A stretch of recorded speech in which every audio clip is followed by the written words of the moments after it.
bringing to you today WIP and Chat number 16. Oh no, not 16. My bad, 17. I am on the wrong page in my notes. I take notes every week of things I'm going to talk about.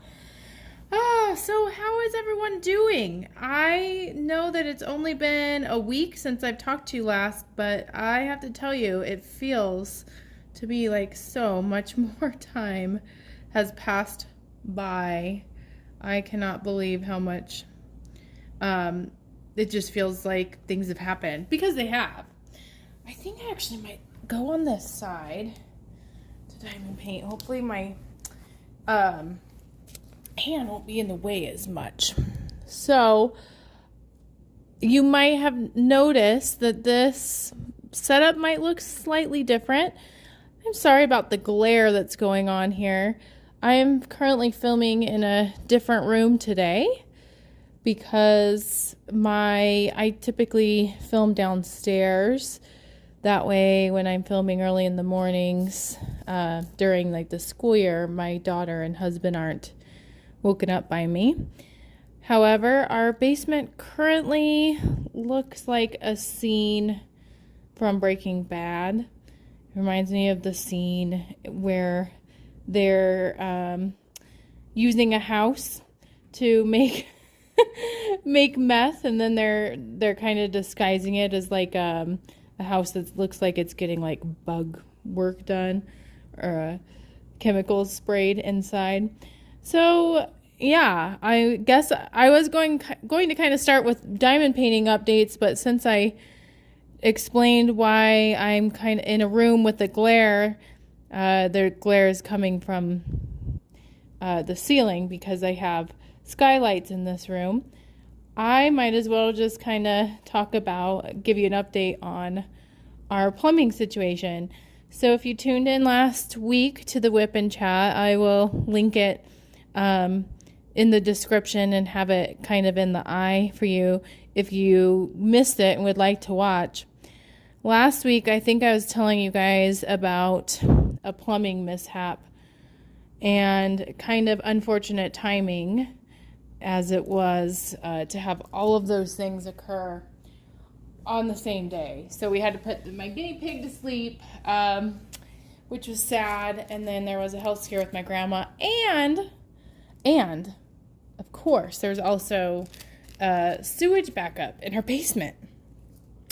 So an update from that is we are thankfully well on our way of getting the basement fixed. We had a carpeted basement, kind of out of our uncontrolled by us because we didn't request carpet, but there was a misunderstanding. And so we're getting our carpet replaced, and currently it's just kind of, there's like plastic down there. We have like, I feel like a very fancy runway in our house. I will, if I think about it, I will insert pictures because it is kind of funny.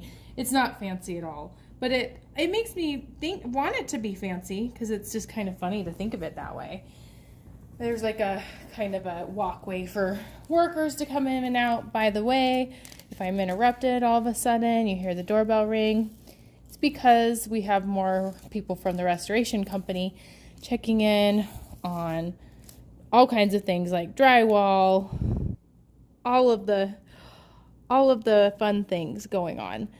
So what essentially happened, we found out, is that although I've gotten the plumbing, I thought I had the plumbing like figured out, like from a preventative stance, getting someone in here to snake the drains.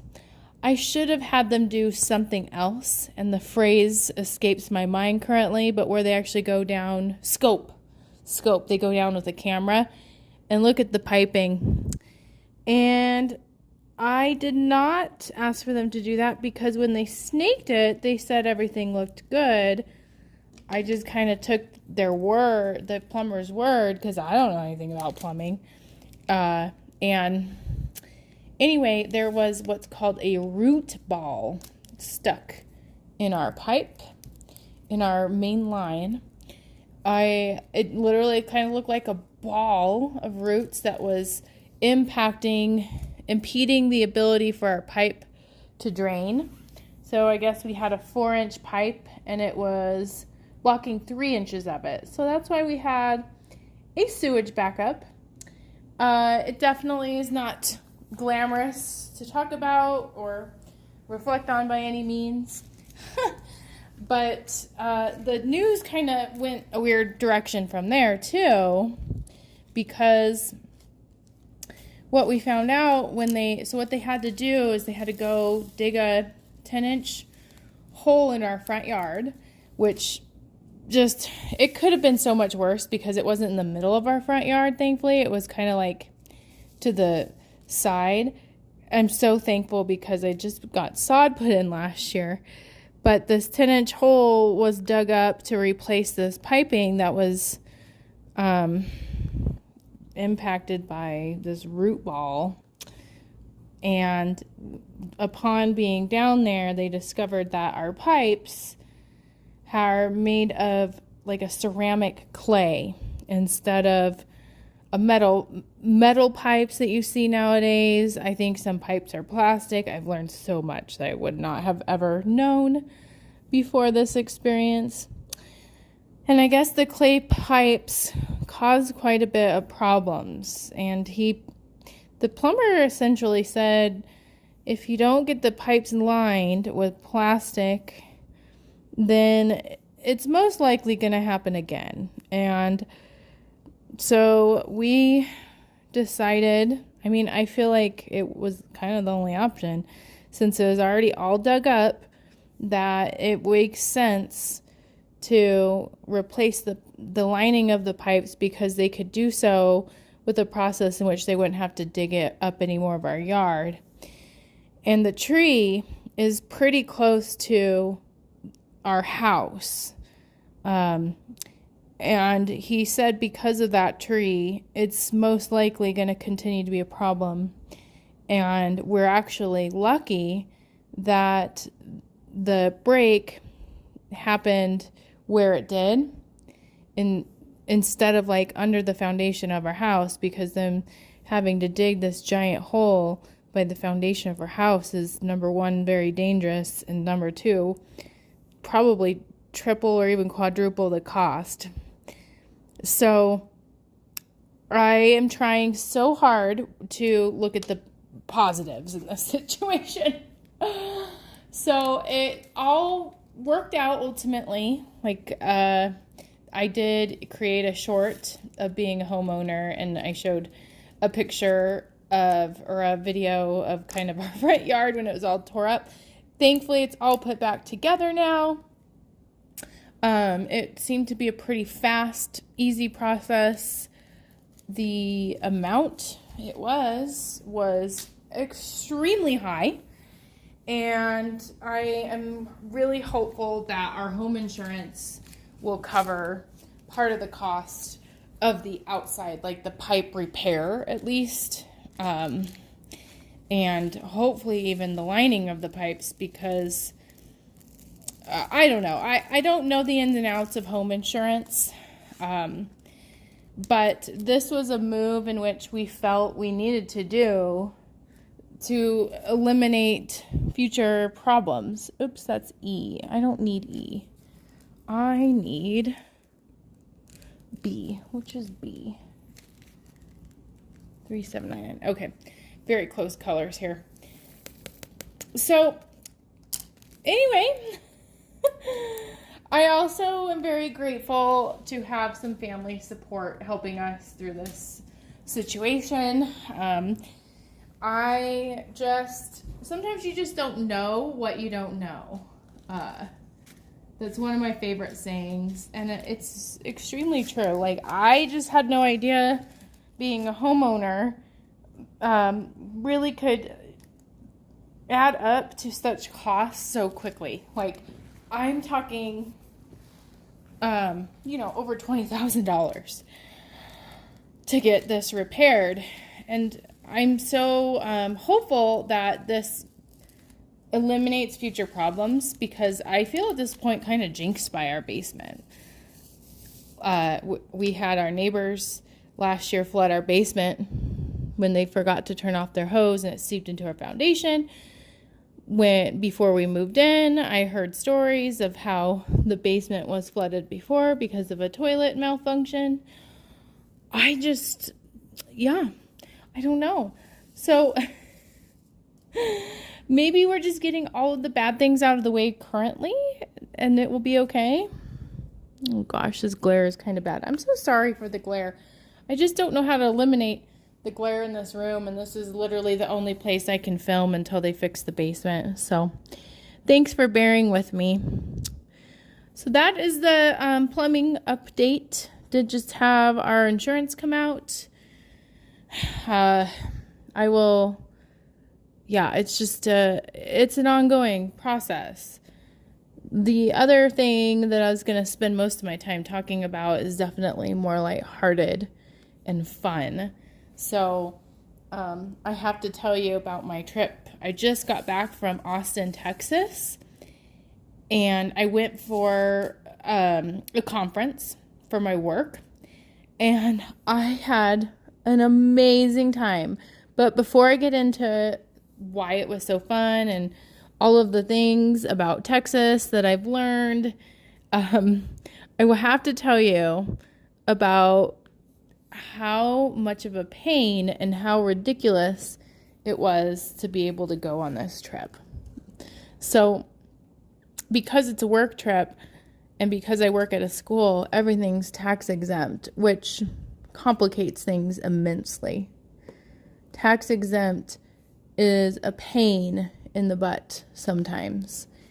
And because I'm using like a credit card that's issued to me by work, there's all of these really strenuous processes of turning in receipts, which I get. But there was kind of this whole mishap that happened that got my card suspended because of a fraudulent transaction. And then it just kind of spiraled out of control from there. So I finally got the card situation figured out, thankfully, because I was, part of the reason I was able to go on this trip is because the expenses were paid for, especially after hearing about the plumbing costs that we're incurring. I just was so happy, that this trip is it's such a gift, and I feel really blessed to be able to go to this conference for work. And so I finally got the work card so that I wouldn't be charging my personal card for these major things like hotels and stuff. And then I get an email the day before I leave saying check-in time is at 3 p.m. And I thought, oh crap. I booked the hotel for the wrong days. I booked it for a day in advance, a day too early, and my checkout for a day too early. So I'm like, crap. I'm paying for a room that I'm not in, and I'm not in Austin to check into the room, and it was like I was really struggling managing my emotions. And so I called and I got it worked out where they're not going to charge me for the room that night, but they don't have any rooms available for the night that after I was slated to check out. So I needed one more night in Austin. And so I also really wanted a hotel close to the convention center because I learned the hard way when I was at a convention in San Francisco right before COVID happened that it's really hard to walk, especially in San Francisco. I know that was a San Francisco-based problem, up hills to a convention, especially when you have caught a cold. So I had that kind of bad taste of an experience in my mouth and thought, nope, I need a hotel that's close to this convention because I don't want to spend money, because it would be on me to spend money on getting like an Uber or a cab or whatever to the conference if it was too far away. And I'm just not willing to do that. So it seems like all these hotels are booked up, and I finally find one that's free. It's like triple the cost, of course. I'm going to adjust this. I just realized it's kind of crooked. Sorry, guys. It's triple the cost. And I get this approval from the bookkeeper that it should be okay, even though the amount that I requested for the hotels was less, because it was just such a mess. It was so stressful. I finally got that figured out, and I thought, okay, we're good. And then the day before the trip, that same night, I'm thinking, my flight is tomorrow at 5 p.m. I don't understand why I haven't gotten like that email that confirms your flight, like, or telling you to check in. You guys, it's because, well, let me tell you. So I start freaking out, and then Bill, my husband, he kind of calms me down. He's like, maybe it's like an error. Maybe it's your email setting. Wait till midnight. Wait until the day of, and then worry about it. I just couldn't let it go because I couldn't sleep. And I was like, something's wrong. Something doesn't feel right to me. Because usually I feel like before a flight, you get all kinds of emails and you get all this stuff. And the last email I had gotten was like June 9th. And like, it was just odd to me. So I call the airline, and they say it'll be a 40-minute wait. If you'd rather, you can text. And so I thought, okay, that's kind of a cool option that I can just text someone. And because I actually want it in writing for the school district I work in, like, hey, this is what happened. And I'm like, it's probably just something silly with their website, because on the app it said, contact the airline immediately because your ticket hasn't been ticketed yet. And I'm like, what does that even mean? My ticket's not ticketed? It didn't say I had a confirmation number, so that was helpful. A confirmation from like June. And so anyway, it takes a long time for them to answer. And then they basically say, yeah, your ticket was canceled. And I was like, what? Like, I didn't get any email, telling me that it was canceled, or I would have taken care of it. And I've been like looking for emails. It's not like I haven't been like looking, or because I've been thinking about like, why am I not getting any emails? And they didn't explain why I got my ticket canceled, but I would imagine it has to do with the fact that I had my work card that was suspended because of this fraudulent transaction. And maybe they don't charge the card until a certain time, which is like super complicated when you're working with grants, because there's like grant deadlines. And so I'm like, at this point, I'm like in full panic mode. Like, oh my gosh, I'm having to pay like a huge amount more, like not me personally, but on the card that I said would be less. And now my flight's canceled. And so I wasn't terribly, I'm sure over a text, it doesn't matter, but I was just like panicking and not terribly kind, I'm like, well, I need this fixed. I'm supposed to go, I have this conference, and now I have this hotel that I've lined up, and I've done all this stuff. And they said, well, your flight's full. And they said the only option is to go earlier in the day. And which is extremely inconvenient. So Bill got half the day off to take me to the airport in the evening. And our daughter was gonna, we didn't need childcare because he got the half the day off. But because the flight now, they proposed for me to go in the morning, it just threw everything off. And so I had to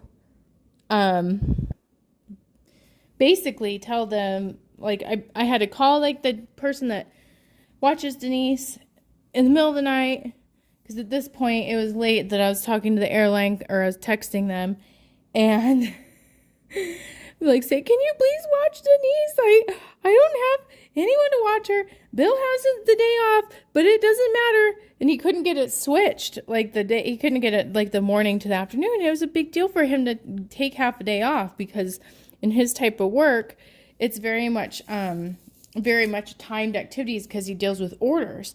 And so it was so stressful. I don't feel that I have I have a stressful job and I do get stressed a lot, but the intensity of that stress was ridiculous where I just, I finally got it worked out. And I just didn't sleep that night. And then I kept thinking, oh, I'm so tired. I'm going to miss something. I'm going to miss packing something. I was super frazzled because I didn't have the time to pack. I was going to pack in the morning and go in the afternoon because I was waiting to be able to do laundry because our water was off because of this whole stupid pipe thing. So it was just such a cluster. But long story short, everything worked out so wonderfully after that. There were a couple hiccups, funny ones, nothing bad. So, but I could just tell that it felt like at the time that the world was trying to keep me from going on this trip. It really felt that way. And I really sometimes read into things like, why is this happening? Should I not be going on this? I really struggle sometimes with just letting things go. And so I kept going down that road, which wasn't helpful by any means. But when I got to the airport, I just felt this shift. I felt that everything was good now.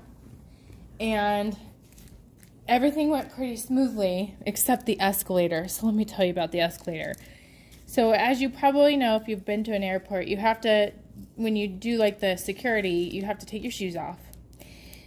And I took my shoes off and I went through the metal detector and there was an issue because I'm silly and I didn't empty the water out of my water bottle. And even though I took the water bottle out of my bag, it was very clearly a water bottle with water in it.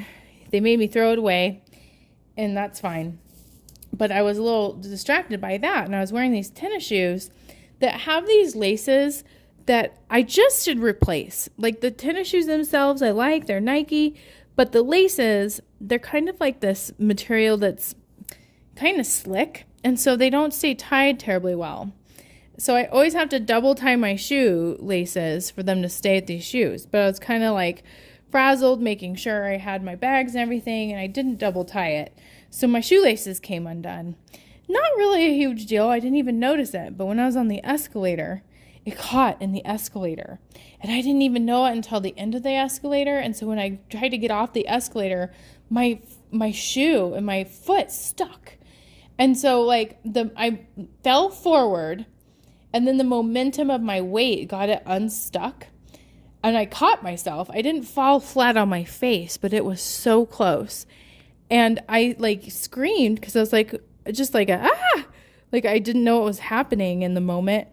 And all of these people just looked at me. And they're like, and it was a humbling moment. It was embarrassing. And someone did ask, are you okay? I appreciated that because I was okay, but it just seemed like people were kind of oh wow, that was crazy. And I did see someone laugh at me. I probably would have laughed too.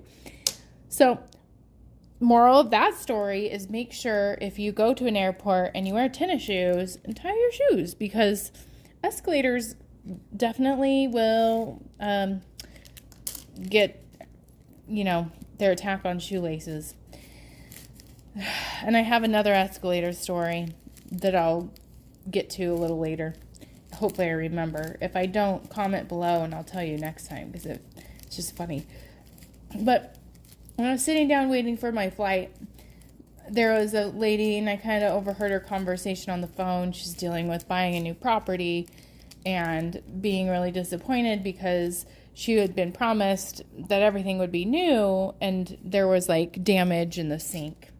And so as I wasn't trying to like eavesdrop. It's just, you know, you're sitting right next to someone and you hear it, and she, I don't know how the conversation started, but she started engaging with me and talking with me. And I sometimes, you know, I feel even, I don't know, something I've been really reflecting on is things happen for a reason, and why is that reason, like I was talking about with like all the mishaps with this trip. But I also believe that sometimes you run into the people that you need at the time that you need it. And it was really nice talking with her because, I don't know, she just made me feel comfortable, and I kind of was just able to like vent to a stranger at the airport about what a ridiculous, stressful week it had been. And there wasn't anything monumental about like what she had said back to me, other than, I'm so sorry you're going through that, and I feel ya. And she says it puts things in perspective with her problems with her sink. But it was just, I don't know, it was like nice to just get it out. Just lay it out on the table. Like, I'm having a crappy week. And just have someone from an outside perspective who doesn't know you at all, just like understand and just sit with you in the moment with it. And I really appreciated that. And then that same momentum continued on the airplane with another person. So I sat by, you know, like, airplanes are awkward. I hate sitting in the middle seat. And of course I had the middle seat. And I never really talked to anyone. Like, I might just say hi or, you know, some very minimal small talk. But I noticed that this lady next to me was knitting, and she had the most beautiful yarn. And then, sorry, taking a sip of my coffee. And then it just kind of turned into this really nice conversation. And I've never had an airplane ride go so quickly and just engage in a conversation with someone the whole time for like an hour and a half, just talking about things like parenthood and pickleball and just how funny life is. And she's telling me about her family, and I was telling her about my family. And it just, I don't know, it was, I've never encountered such nice people and just felt comfortable just having real, honest conversations about things that were meaningful. And it was fabulous. And so that just was a perfect start to my trip. I got into Austin. I checked into my hotel, no problem. It's a beautiful hotel. And then the conference, oh my gosh. I wish I could go to this conference every year, because it's again exactly what I needed. I have been feeling kind of meh about going back to work, like not good. Don't feel passionate about it, just feeling overwhelmed, like burnt out, truly. Like I was feeling burnt out, and it just, without getting too much into like the types of conversations, it was so nice to just be with people who have the same job title as me from across the country and across the world. Yeah, I have to reach all the way over here for my drill. Sorry. 3860. To come together and to just acknowledge like the craziness of working in education, the craziness of doing the type of job that we do in the mental health field, the craziness of just going through the last 3 years of all the things going on in the world. And it just, I felt inspired. I went to these breakout sessions and got these ideas about things I could do differently. Like, it empowered me. It gave me like the strength that I feel that I need and the excitement to do my job. I wasn't thinking about all the stress at home. Oh yes, let me revisit the other escalator thing. So I was walking in this convention center. It's like 4 stories high, and these are like ridiculously tall stories. And so there was escalators, and I was talking to another person about my escalator story in the airport. I literally was telling her about it at the beginning of the escalator ride, and at the end, I was wearing flip-flops intentionally. I was saying, I'm not going to wear tennis shoes with escalators anymore. And then I try to step forward. My shoe slips off of my foot and then is stuck in the escalator. And I'm like, oh my gosh, my shoe. And then like this lady behind me kicked it off of the escalator for me. And then the lady I was talking to was like, oh my gosh, that's ridiculous. You just told me about how you're having that escalator story at the airport. Now this happens to you. And I'm like, oh, it was so funny. It was really just interesting that happened again. And it did so because I wore a shoe to avoid the other shoe that I had trouble with. Thankfully, though, I was proud. I was thinking on my way back from this trip that I didn't have any trouble with the escalators in the airport on the way home or since then. I have mastered escalators. But seriously, though, be careful. If you have slip-on shoes, it's easy for them to slip off when you're trying to get off the escalator, and totally tie your shoelaces. That's my PSA of the day. What else were highlights on the trip? The hotel that I transferred to that last night was gorgeous, and it was expensive for a reason. It was so fancy and beautiful. It had an amazing pool, and it was so calming. Like, I am so thankful that I was able to stay. Like, the first hotel was great. Nothing was wrong with it. Absolutely fine. But this one, it was an experience in and of itself. I spent so much time at the pool, and not even swimming, just being there. There's a hot tub. I got to hear other people just kind of talk about what's going on in their lives. It was very therapeutic, I think is a good word for it. Very therapeutic. So, anyway, that was kind of the gist. Oh, the tour. I did go on a tour in Texas, and it was so fun, but it was so hot. One thing I did not realize about Texas is, yes, everything is bigger. Their hamburgers are huge, and their soft drinks are huge. Everything is hotter in Texas, like different type of heat. So I did not recognize how intense high heat is with the humidity. And I was on this tour, and it's called like Duck Tours Austin, and I almost felt like I was going to pass out because I got too hot. But it was so fun because we got to go in the water too. It was a like bus type looking thing that turned into a boat. And we did go into the water. I learned about the bat caves. Part of the tour, they talked about Supernatural, which is a fun show that my husband is way more into than me, but it was really interesting to hear. I got to see where Dennis Quaid used to live, and Sandra Bullock used to live, and Matthew McConaughey. They all had boathouses there and sold the properties. So that was super interesting and fun just to go around. And thankfully on the water it was cooler.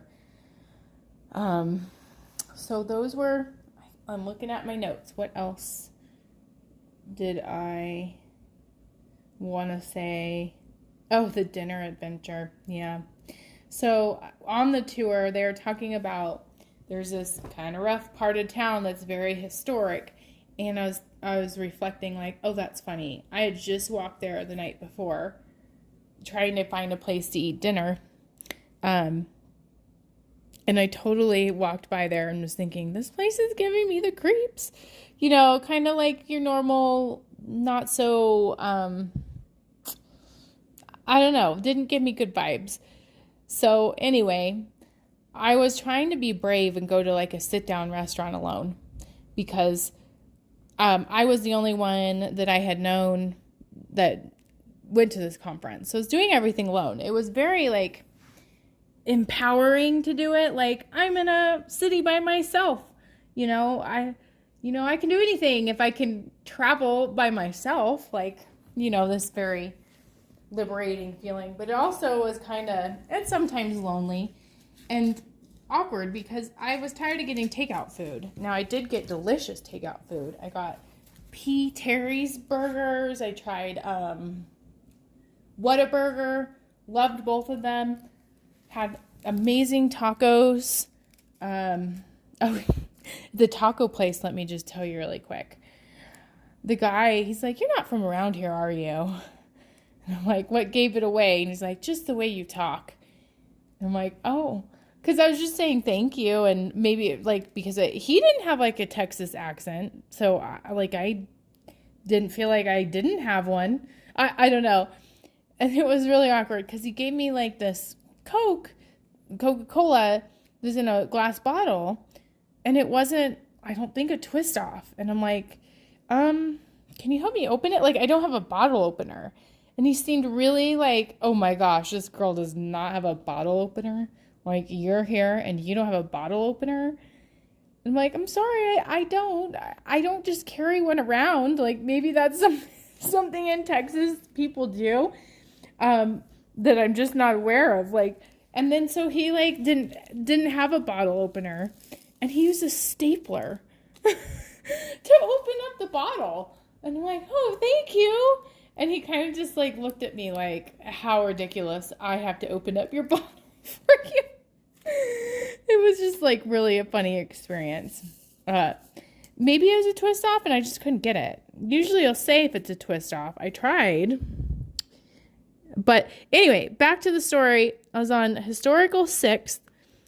Not the best area. Like a lot of like show clubs and really like low grade bars and just very drunk people and possibly not drunk, but other substances, I don't know. And I go to this really busy restaurant, and I'm like, it's gonna be fine. I'm just gonna sit alone and eat, maybe at the bar. And this guy was kind of like, I wouldn't say rude, but the guy that was seating people was like, well, we only seat 2 people or more, but you can try to sit at the bar. It looks pretty full to me. And I'm like, oh, is there like a list I can get on? And he's like, no, we don't hold reservations for the bar. And so I like left feeling so deflated, like, oh my gosh, this idea in my head of walking into a restaurant alone was totally perpetuated by this kind of rude guy and experience. So anyway, I just went back to the taco place because they were good. And it all worked out really, really well. I loved the trip. I'm back. I just got back today. My flights were both delayed on the way back. That was unfortunate because I did not get back until about 1 a.m. So I'm extremely tired today. Back to kind of life as normal. That was such a fun experience. And I thought I'd end with a quote. So one of the speakers at the conference was talking a lot about how you just can't take care of other people if you don't take care of yourself. And one of the most important things to do is to find an avenue. Now, this is with everyone, but she's talking specifically about my career, what I do for a living is like you can't take care of other people if you don't take care of yourself. And so finding out how to do that is like very important. And she was talking about how the speaker's name was Maria oh man, I can't read my own writing. Hinojosa. And she's like a Latina journalist. And she was talking about how she boxes to get that like stress relief out, that physical thing. And she has a property in the woods to be connected to nature. And she talked about other things. I was trying to look up her speech because it just spoke to me. She's like, find your woods, find what your woods are, find what connects you to something higher, find something that relieves your stress, find something that brings out your creativity, and find something that brings you peace. And I just love that. And I think that diamond painting for me does those things. Like, it's definitely not my boxing thing. It's not my physical activity, but it's my creative thing, and it calms me. And so with my channel, I did get a comment from a subscriber not liking, just giving me feedback about the shorts videos that I make. And it really helped me kind of reflect on this experience of YouTube. Like, why am I doing this? And I'm doing it because I find enjoyment out of it. Like, it's something that, of course, I want my channel to grow, but I also want to be doing things that work for me, that I like to do. And so shorts videos, doing like the videos where I'm syncing it to music, combines two things that bring me joy. Music is huge, and then diamond painting. And I feel that some of those videos have been pretty successful in views. So it's not that I'm just doing it, no one's watching it, and it's like, completely failing. But I'm going to continue to do what brings me joy, because I have to. I have to find my self-care. And I don't want YouTube to turn into something where I'm doing content, I'm basing what I make on a negative comment or some feedback that someone doesn't like something. Of course, I want to be mindful and do things that people like, but I want it to be, if it could be things that I like too, that would be wonderful. That work for me, because I am a full-time mom. 862. I'm not going to be able to just bust through canvases. I've been working on this canvas for freaking ever, and that's okay in my mind, because that's just what I have. Like, I can't change that. So I'm not going to be able to make all this content of post reviews constantly. And I'm not going to be, buying canvases that I'm never going to get to either. So anyway, I'll get off my little soapbox with YouTube stuff. But the plan for the foreseeable future is that I am going to be continuing to create shorts 5 days a week. And then the 2 days a week, on Thursdays and Sundays, I will be releasing full videos. Thursdays are going to be my WIP and chats. And then Sundays are going to be diamond painting related content. Or possibly motherhood content, because that's who I am. And that's where my time is spent. So my quote really was kind of capturing what that speaker had said, but it's also, I found that the quote, it's by Karen Samuelson, and it's called Sometimes. Sometimes when something doesn't work out as you wanted, there's a better thing coming your way. Although it's difficult to believe in something better from where you stand, sometimes redirection and helpful intervention, leading you away from problems you could not predict and towards benefits you could not imagine. Sometimes mistakes lead you to lessons learned and growth gained, all of which help you become more and get more than what you might have become and gotten otherwise. So I'm trying to navigate through this major pipe problem. Is our basement's still torn apart and people are coming in and out of our house. I'm trying to manage how to do better with my stress and be successful juggling all the things on my plate, being a caregiver and being not burning out and not enjoying myself and being happy while I do these things. So anyway, I'm going to leave you with that. I hope that this was an entertaining 45 minutes for you. I hope you're doing well. Leave me a comment down below what canvas you're working on, or if there's anything you're going through that's hard right now. I'd love to hear more about that. And thank you for watching. If you haven't already, please consider subscribing. Like I mentioned, I make videos daily currently. We'll see if my pace will keep up as the school year progresses in August and in the fall. But I would love to have you along with this journey. Thanks for everything and have a great day. Bye.